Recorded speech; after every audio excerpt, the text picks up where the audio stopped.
I was supposed to do this video for replacing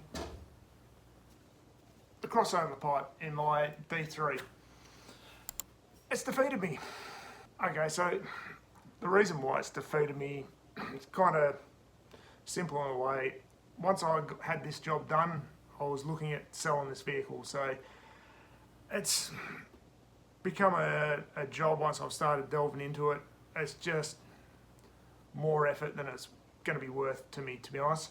We'll probably still salvage some info here anyway, so I'll point out the challenges in this job.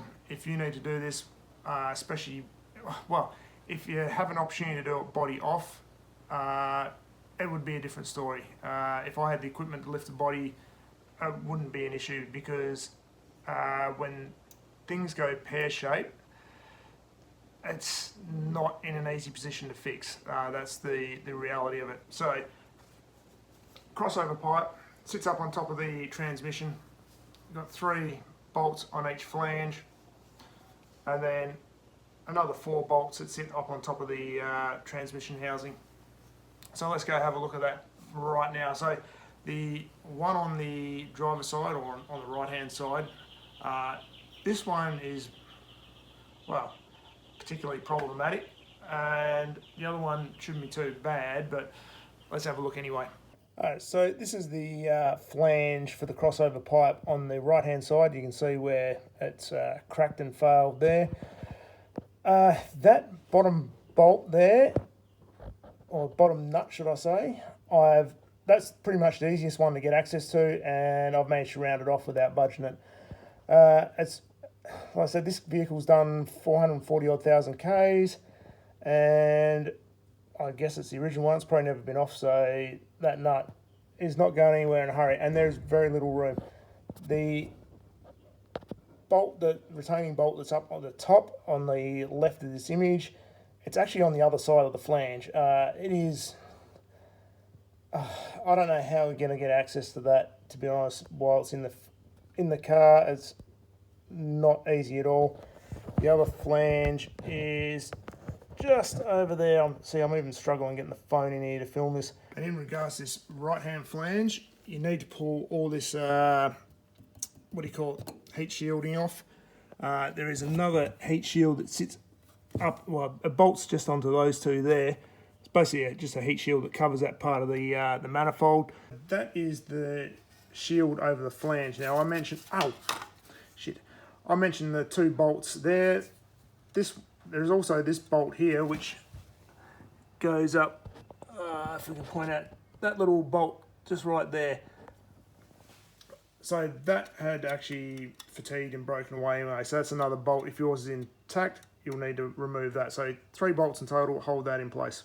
I don't know whether you'd be able to see it from this angle, but you'd be able to get to the 2 retaining bolts on the crossover pipe. Probably long extension, probably from the outside between the chassis and the body here, no problem. Now, as for the left-hand side, I've taken that 1 bolt out of that heat shield off the top of the turbo.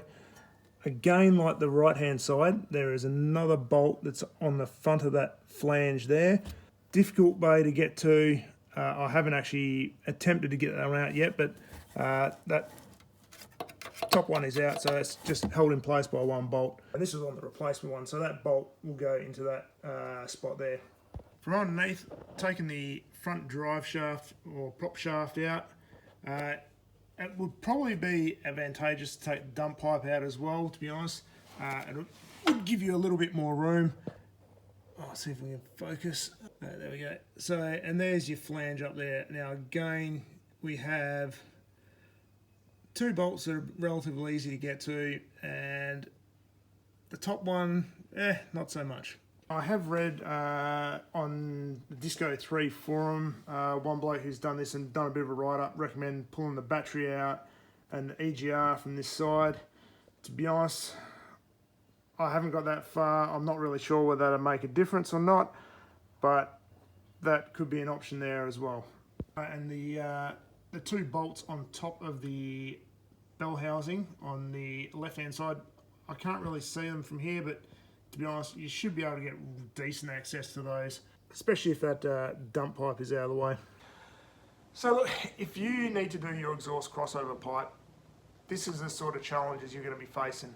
To me, I'll probably touch on it in the next video, but it's just not worth me persisting with it, to be honest. I was going to sell this vehicle after this repair, and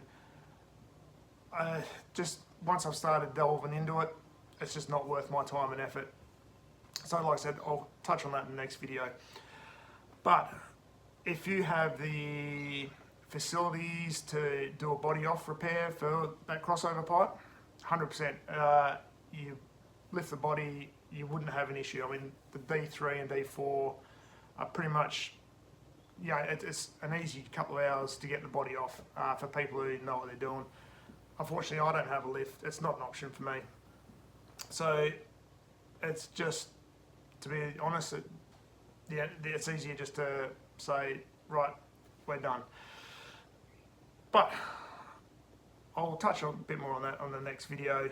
If you want to do this job, best of luck to you. I know it is possible with the body on. People have done it. Just be prepared. It could fight you all the way, which I'm sure this one would, just looking at it. Stick with it. And if you've got any helpful comments, suggestions, or anything for other viewers, put them down below. And yeah, we'll see you on the next one. Cheers, guys.